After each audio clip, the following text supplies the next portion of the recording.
So hello my dear students, बच्चे कैसे हैं आप सब। और बच्चों, आज हम आपके लिए एक बहुत ही इम्पोर्टेंट टॉपिक ले आए हैं जिसी के बगैर फिजिक्स नामुमकिन है। तो बच्चों, वो है टॉपिक है, वो हम जो आपके लिए ले आए हैं वो है फिजिकल क्वांटिटीज़ के फिजिकल क्वांटिटीज़ फिजिकल क्वांटिटीज़ क्या है? Physical quantities. तो बच्चों, हम जनरल इंट्रोडक्शन आज करेंगे कि ये फिजिकल क्वांटिटीज क्या होती है। बच्चों, हम बोल तो रहे हैं कि फिजिकल क्वांटिटीज ये चीज़ क्या है। बच्चों, आपको मैं एग्जांपल से समझाता हूँ।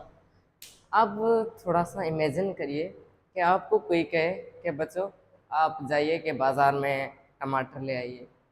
आप दुकान वाले को कहोगे कि भाई मुझे टमाटर दे, तो कहेगा कि कितने टमाटर आपको चाहिए, आपको कितने टमाटर चाहिए। इट मीन्स कि वो आपसे क्या पूछ रहा है, वो आपसे क्वांटिटी पूछ रहा है। क्या पूछ रहा है? क्वांटिटी पूछ रहा है।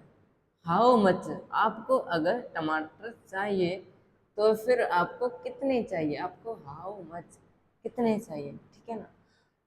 तो ऐसे ही बच्चों, एक मैं दूसरा आपसे एग्जाम्पल दूं कि आप किसी से प्यार करते हैं, तो फिर कोई आपसे पूछे कि आप उससे कितना प्यार करते हैं, हाउ मच। तो बच्चों, आप उसी को मैयर तो नहीं कर सकते ना कि मैं इसी से 3 न्यूटन प्यार करता हूँ। बच्चों, इसी का कोई मैयरिंग यूनिट्स नहीं है। तो ऐसे ही, तो न्यूटन तो नहीं होगा, मैं वैसे ही मजाक में कह रहा हूँ। तो बच्चों, इसी प्यार को हम नाप नहीं सकते। तो ऐसे ही, तो जो भी चीज़ या किसी भी चीज़ को हम मैयर कर सकें, वो चीज़ जिसी को हम मैयर कर सकें, तो उसी चीज़ को या उसी क्वांटिटीज़ को क्या कहेंगे? फिजिकल क्वांटिटीज़ कहेंगे। उसी क्वांटिटी को क्या कहेंगे? फिजिकल क्वांटिटी कहेंगे। यहाँ पर क्या लिखा है? यहाँ पर लिखा है क्वांटिटी मीन्स के वो क्वांटिटीज जिसको हम मैयर कर पाए, तो उसी क्वांटिटीज को हम क्या कहेंगे? Physical quantities. तो मैं यहाँ पर डेफिनेशन लिख सकता हूँ कि all measurable measurable quantities are physical quantity quantities means जो भी क्वांटिटीज जिसको हम मैयर कर पाए, तो उसी क्वांटिटीज को हम क्या कहेंगे? फिजिकल क्वांटिटीज कहेंगे। ओके। सो अभी ये जनरल इंट्रोडक्शन था फिजिकल क्वांटिटी का। और आपको पता है कि जो हमारा सिलेबस है उसी में फिजिकल क्वांटिटीज को 3 हिस्सों में डिवाइड किया गया है। ओके। सो वो क्या है? वो है कि पहला है बेस क्वांटिटी। पहला क्या है? पहला है बेस क्वांटिटी। Base quantity. बच्चों, आपको ऐसे पता होना चाहिए कि हमको जो फिजिक्स केमिस्ट्री हम बायोलॉजी पढ़ते हैं ना, तो उसी में हेडिंग है ना, हेडिंग वो बहुत इंपॉर्टेंट है, वो मैटर करती है। कैसे? बच्चों, यहाँ पे लिखा है बेस क्वांटिटी। यहाँ पे क्या लिखा हुआ है? Base quantity. हम अगर बेस का सिनोनियम ढूंढें तो क्या होगा? वो होगा फंडामेंटल। क्या होगा? फंडामेंटल। तो हम इसी को क्या कह सकते हैं? हम इसी को फंडामेंटल क्वांटिटीज भी कह सकते हैं। और हमें हेडिंग है ना, वही 50% बता देती है कि ये चीज़ क्या है। ओके। तो हम हेडिंग से ही इसी का कॉन्सेप्ट निकालेंगे। अब देखें क्या बेस क्वांटिटीज क्या होती है। बच्चों, वो क्वांटिटीज जो किसी पे डिपेंड ना करे, वो क्वांटिटीज जो इंडिपेंडेंट हो, तो उसी को क्या कहेंगे? बेस क्वांटिटीज कहेंगे। एक डेफिनेशन ये है, मोस्ट ऑफ बुक्स में यही लिखी जाती है। और दूसरी भी डेफिनेशन है, वो बहुत इंपॉर्टेंट डेफिनेशन है। और वो क्या है? वो ये है कि बच्चों, वो क्वांटिटीज वो क्वांटिटीज जिसकी मल्टीप्लिकेशन और डिवीजन से दूसरी क्वांटिटीज बने, तो उसी क्वांटिटीज को हम क्या कहेंगे? बेस क्वांटिटीज कहेंगे। उसी क्वांटिटीज को हम क्या कहेंगे? बेस क्वांटिटीज कहते हैं। तो बच्चों, मैं यहाँ पर दोनों डेफिनेशन लिख देता हूँ कि इंडिपेंडेंट ये क्या होती है, ये इंडिपेंडेंट होती है, इंडिपेंडेंट होती है। इंडिपेंडेंट इट मीन्स के नॉट डिपेंड, नॉट डिपेंड, ये किसी पे डिपेंड नहीं करती, किसी पे डिपेंड नहीं करती। ओके, यही है, सब कुछ यही है। और दूसरी क्या डेफिनेशन है, दूसरी क्या है, इसकी इसकी मल्टीप्लिकेशन और डिवीजन से दूसरी क्वांटिटीज बनती है, इसकी मल्टीप्लिकेशन और डिवीजन से दूसरी क्वांटिटीज बनती है। तो मैं ये कहूँ कि all other quantities except base quantities, except base quantities are depends on it, are depends on it। क्या लिखा है, all other quantities except, all other quantities except base quantities, except base quantities are depend on it। कहता क्या है, ये ऐसे कहता है कि दूसरी क्वांटिटीज, क्या दूसरी क्वांटिटीज किसी को छोड़कर, बेस क्वांटिटीज को छोड़कर, बेस क्वांटिटीज को छोड़कर और जो भी दूसरी क्वांटिटीज हैं वो इसी पे डिपेंड करे, तो उसी क्वांटिटीज को हम क्या कहेंगे, उसी क्वांटिटीज को हम कहेंगे ये क्या है, ये है बेस क्वांटिटीज। तो बच्चों ये क्या है, ये है बेस क्वांटिटीज। और अब हम आपको बेस क्वांटिटीज कितने हैं उसी का नंबर्स बताएंगे, और वो कौन कौन सी हैं वो भी हम बताएंगे बेस क्वांटिटीज। ओके,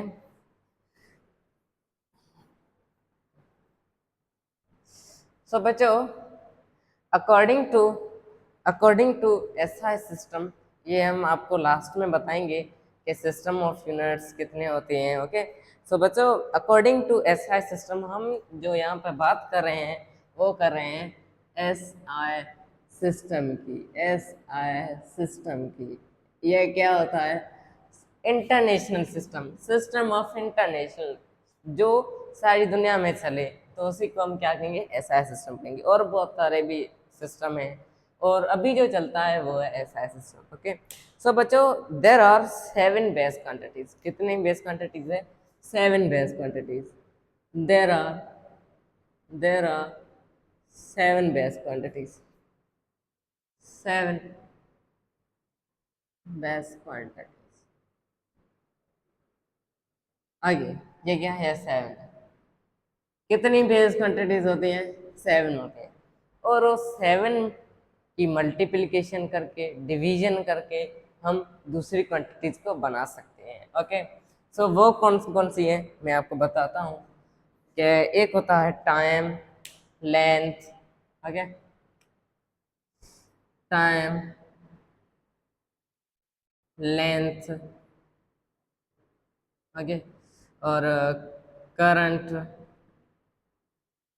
टेम्परेचर,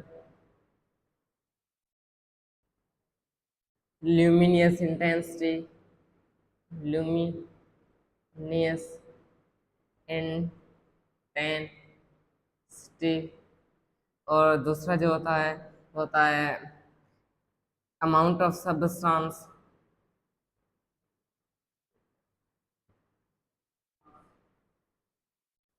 और मास, और मास। ओके, सो बच्चों ये जो 7 है, 1 2 3 4 5 6 7, ये जो 7 क्वांटिटीज हैं ये सारी बेस हैं, ये सारी बेस हैं, और इसी को ही हम मल्टीप्लाई डिवाइड करके दूसरी क्वांटिटीज बना सकते हैं, इसी को ही हम मल्टीप्लाई और डिवाइड करके दूसरी क्वांटिटीज बना सकते हैं। बच्चों अब हम पढ़ते हैं कि टाइम को किस में नापा जाता है, किसी में मेजर किया जाता है। तो बच्चे जो टाइम है ना, इसी को मेजर किया जाता है सेकेंड्स में, सेकेंड्स में, किसी में सेकेंड्स में, किसी को SCC लिखते हैं, ये सेकेंड का शॉर्ट फॉर्म है। ओके, और लेंथ है, लेंथ को किसी में नापा जाता है मीटर्स में, किसी के में मीटर्स में, मीट एम लिखते हैं, क्या लिखते हैं, एम लिखते हैं। ओके, करंट, करंट, करंट को किस में नापा जाता है, एम्पियर में नापा जाता है, एम्पियर में नापा जाता है।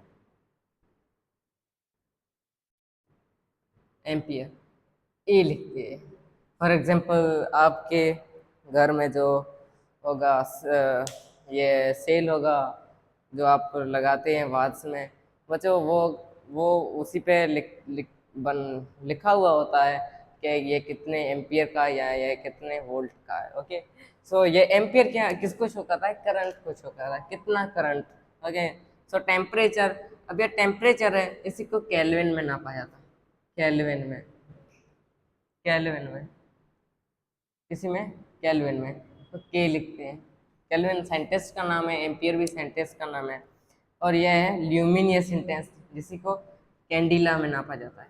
कैंडिला, कैंडिला, सीडी, सीडी लिखा जाता है। अमाउंट ऑफ सब्सटेंस, कितने सब्सटेंस का कितना मास है। ओके, तो उसी को मोल में नापा जाता है, किसी में मोल, MOL लिखते हैं शॉर्ट फॉर्म में। और जो लास्ट है वो है मास। क्या है? मास। मास को नापा जाता है किलोग्राम, किलोग्राम, केजी लिखते हैं, केजी लिखते हैं। ओके, सो ये है हो गए 7 बेस क्वांटिटीज। ये क्या है? ये है 7 बेस क्वांटिटीज। सो बच्चों ये आपको याद करने पड़ेंगे। किसी का क्या यूनिट है, ये क्या है? ये यूनिट है, ये क्वांटिटी, और ये है यूनिट, ये है यूनिट। ओके, ये है क्वांटिटी, ये है क्वांटिटी, ये क्वांटिटी, और ये यूनिट। ठीक है, तो बच्चों अब हम बढ़ते हैं आगे। जो दूसरी क्वांटिटीज हैं, जो दूसरी क्वांटिटीज हैं वो हैं डेराइव्ड क्वांटिटीज। वो क्या है? वो है डेराइव्ड क्वांटिटीज। हाँ, कोई बात नहीं बच्चों, डेराइव्ड क्वांटिटीज, डेराइव्ड क्वांटिटीज क्या होती है? डेराइव्ड क्वांटिटीज क्या है? डेराइव्ड क्वांटिटीज,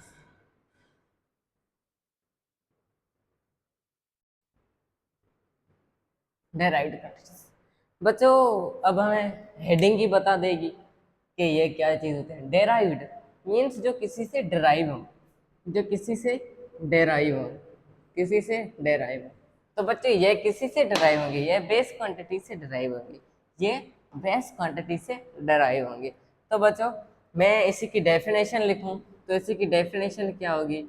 मैंने आपको बताया था कि वो क्वांटिटीज़, के वो क्वांटिटीज़ जिसको जिसको हम मल्टीप्लाई और डिवाइड करके दूसरी क्वांटिटीज़ बनाएं, तो वो क्वांटिटीज़ होंगी बेस क्वांटिटीज़।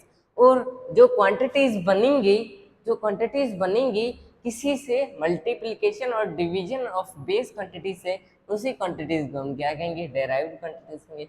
फिर मैं एक बार रिपीट करता हूँ कि जो क्वांटिटीज़ वो बनेंगे किसी से बनेंगे बेस क्वांटिटी की मल्टीप्लिकेशन और डिवीजन से, तो उसी क्वांटिटीज को हम क्या कहेंगे? उसी क्वांटिटीज को हम कहेंगे डेराइव्ड। इट मीन्स कि ये डेराइव है। तो बच्चों मैं लिखूं they are dependent quantity, they are dependent quantities. ये क्या है?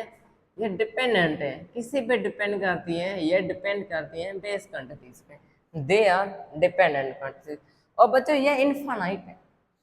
ये कितने हैं? ये इनफाइनाइट है, हम कितने चाहें उतने बना सकते हैं।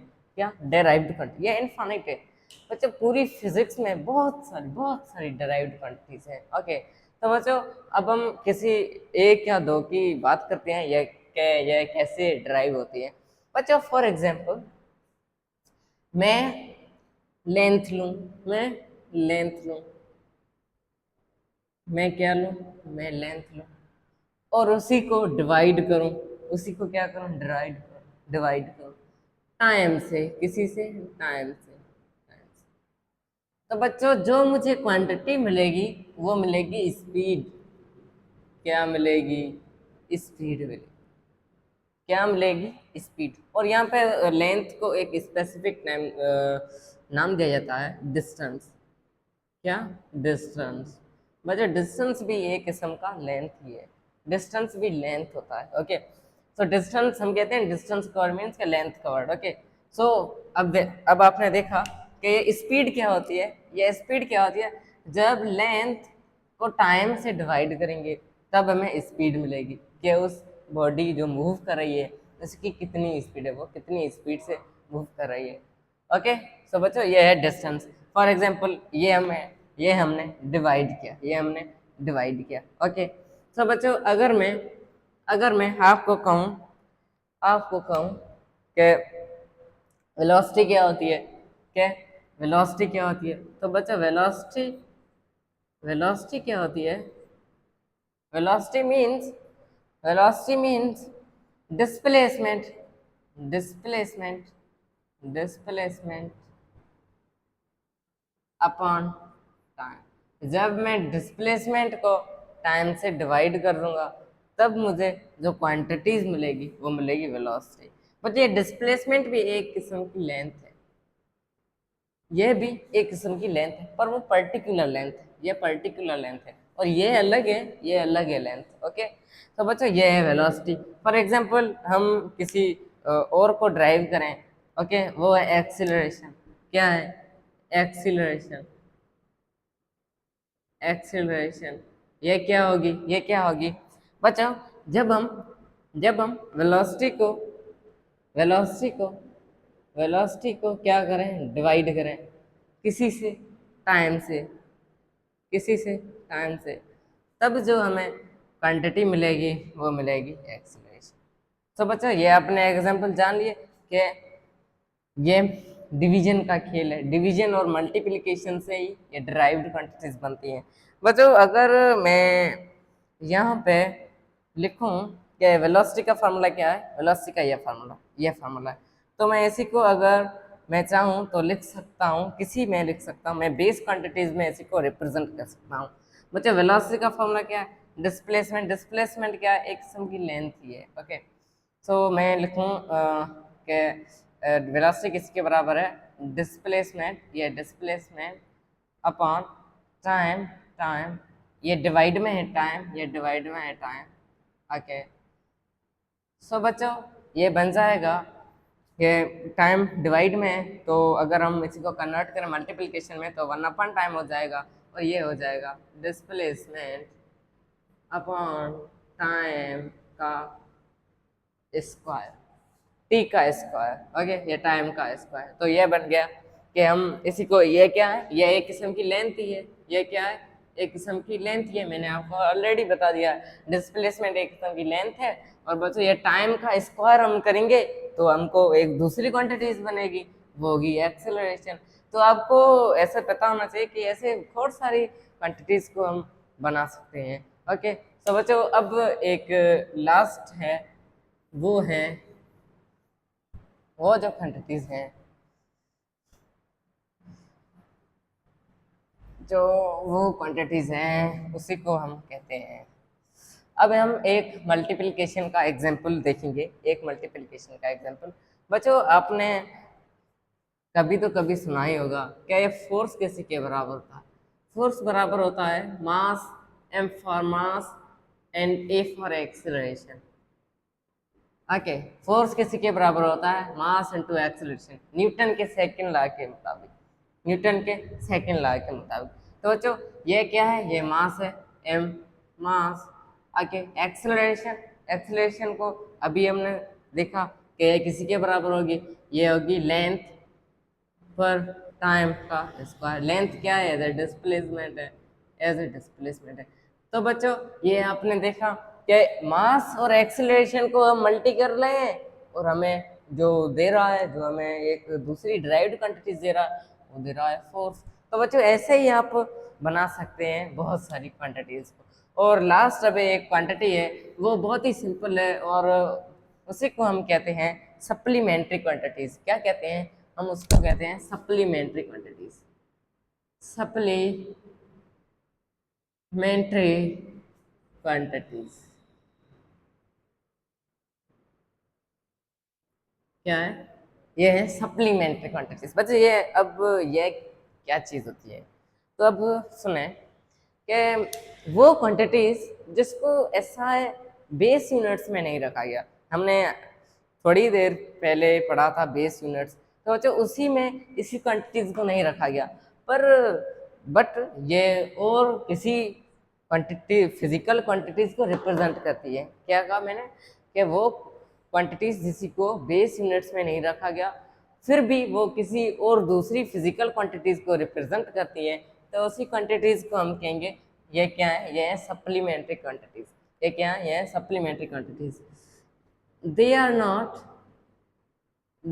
Not part of base units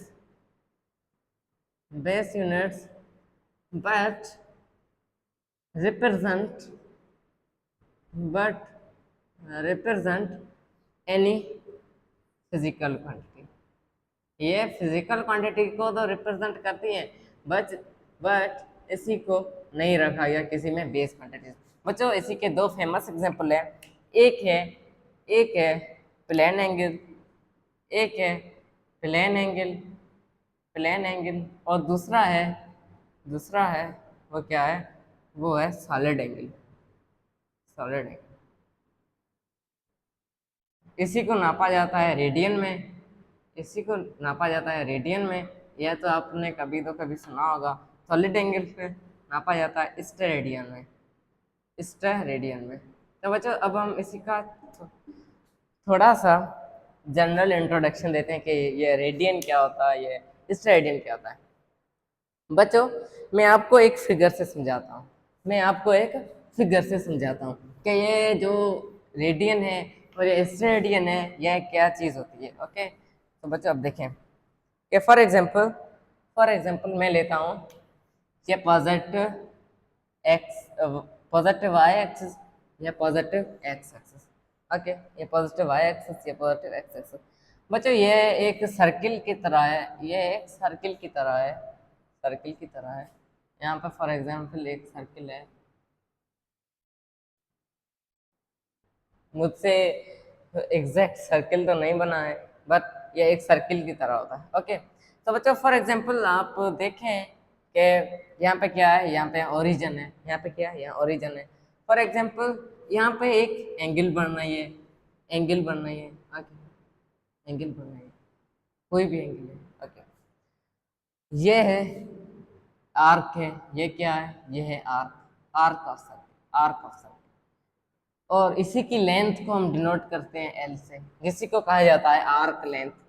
क्या कहा जाता है, arc length of an arc is called arc length. Okay, और ये क्या है, ये है बच्चों, ये इतना सारा, ये है रेडियस ऑफ सर्किल।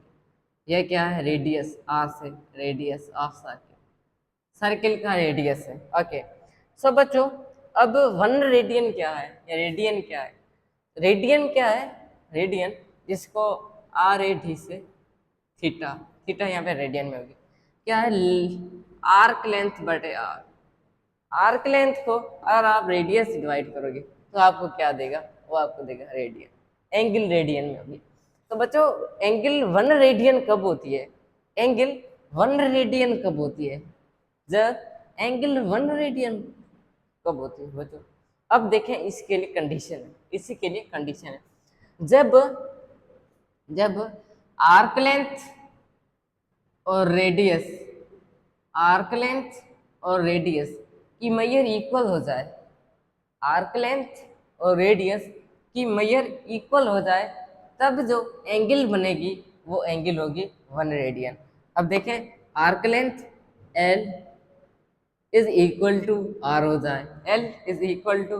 जाए, तो बच्चों अब देखें यहाँ पर 1 मल्टी है, तो आर को मैं यहाँ पे ले आऊँ इज इक्वल्स टू 1 रेडियन।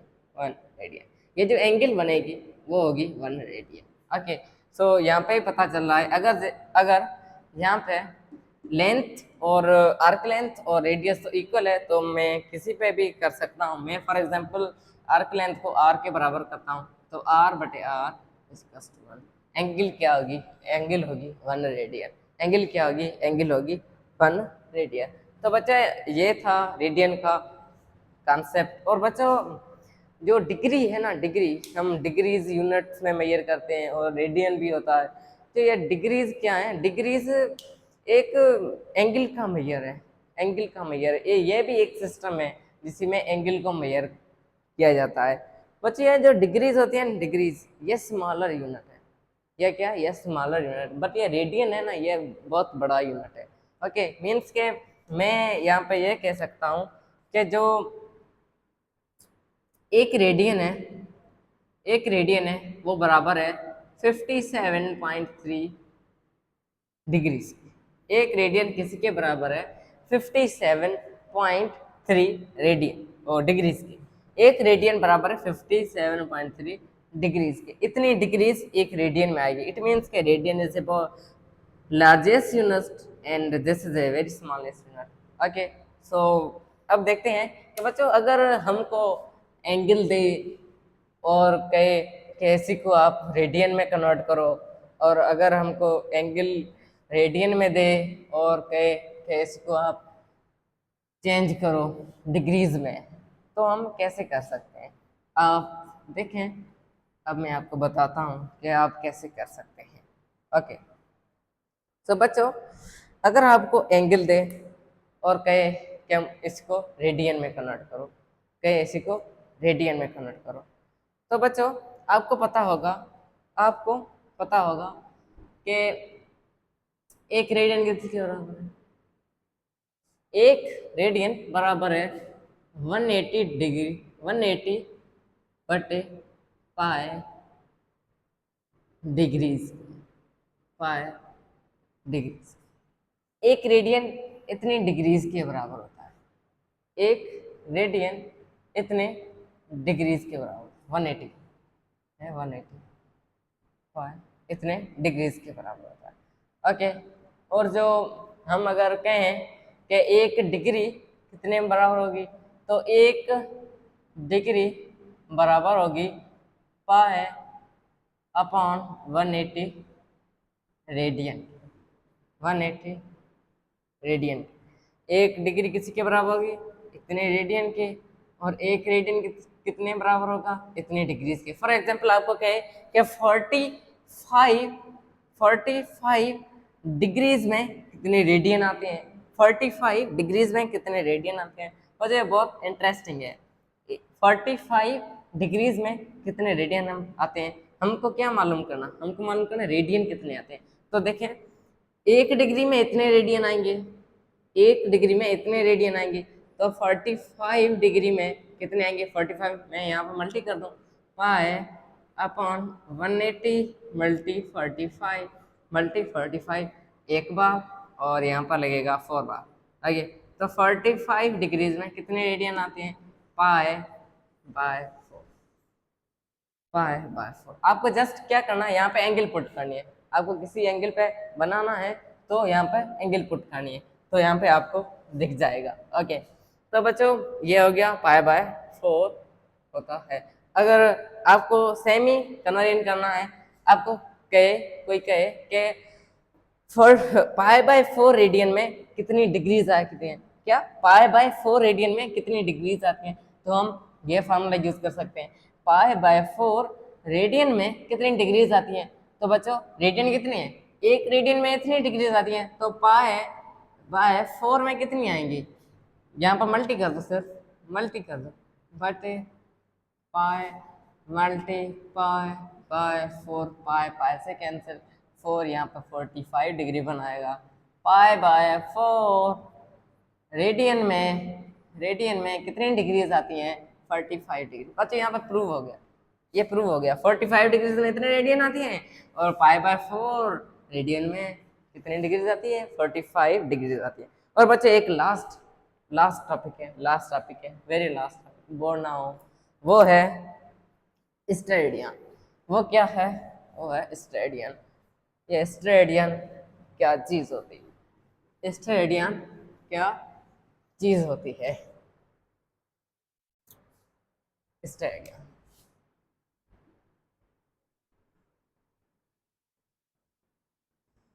बच्चों ये स्फीयर पे होंगी, ये क्या होंगी? ये स्फीयर पे होंगी। बच्चों मुझे ड्राइंग नहीं आती, मैं यहाँ पे बना देता हूँ फिर भी स्फीयर।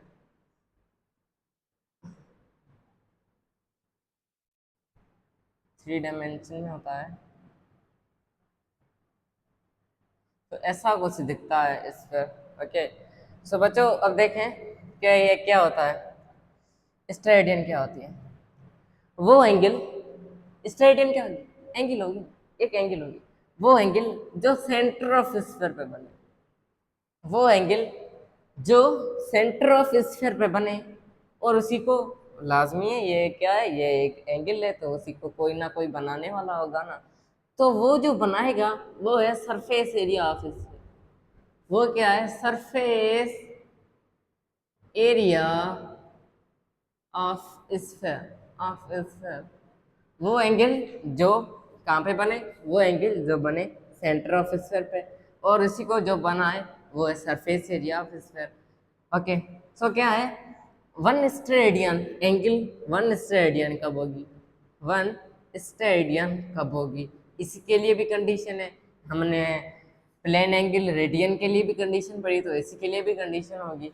वो क्या है, जब सरफेस एरिया में ऐसे लिखता हूँ, और बहुत सारे बुक्स में एस जी लिखा हुआ है, जो लिखो ओके, कोई बात नहीं। सो क्या है, सरफेस एरिया जब इक्वल हो जाए, ये क्या है, ये रेडियस, स्क्वायर ऑफ रेडियस किसी का, रेडियस किसी का, स्फीयर का। बच्चों अब मैं फिर से समझाता हूँ कि ये क्या है, सरफेस एरिया स्फीयर का क्या हो जाए, इक्वल हो जाए, किसी से इक्वल हो जाए, रेडियस है ना स्फीयर का, ये स्फीयर का रेडियस है, ये स्फीयर का रेडियस है, उसी के स्क्वायर टाइम बढ़ जाए, या उसी के स्क्वायर टाइम इक्वल हो जाए सरफेस एरिया से, तो तब जो एंगल बनेगी वो बनेगी स्टेरेडियन। तो अब मैं इसी को ऐसे, इस सरफेस एरिया बटे R equals to 1 steradian. Okay, तो ऐसे अब ये इक्वल हो जाएंगे, तो फिर मैं इसी को आर स्क्वायर के बराबर कर देता हूँ, आर स्क्वायर बटे R square equals to 1 steradian, ये 1 हो गया। ओके, तो बच्चों ये प्रूव हो गया कि 1 स्टेरेडियन कब होगी, जब सरफेस एरिया इक्वल हो जाए स्क्वायर ऑफ किसी के रेडियस से, square of radius of sphere के। तो बच्चों यह था हमारा आज का लेक्चर, और आपको मुझे लगता है कि बहुत बहुत बहुत मज़ा आ गया होगा। बच्चों हार्ड वर्किंग करो, आप टाइम दो, आप फॉर एग्जांपल किसी भी लेक्चर को सुनते हो ना, तो उसी को टाइम दो, और वही लेक्चर आपको सक्सेस कराएगा। और बच्चों आप इतना टाइम दो बुक्स को कि वो बुक्स ही आपको सक्सेस की वजह हो। तो thank you for watching video, and आपको अभी हाइपर कॉन्सेप्ट के साथ जुड़ना चाहिए, और ऐसे ऐसे कॉन्सेप्ट्स आपको मिल रहे हैं, ईच एंड एवरी कॉन्सेप्ट मिलेंगे, and each and every subject के। ओके, थैंक यू, खुदा।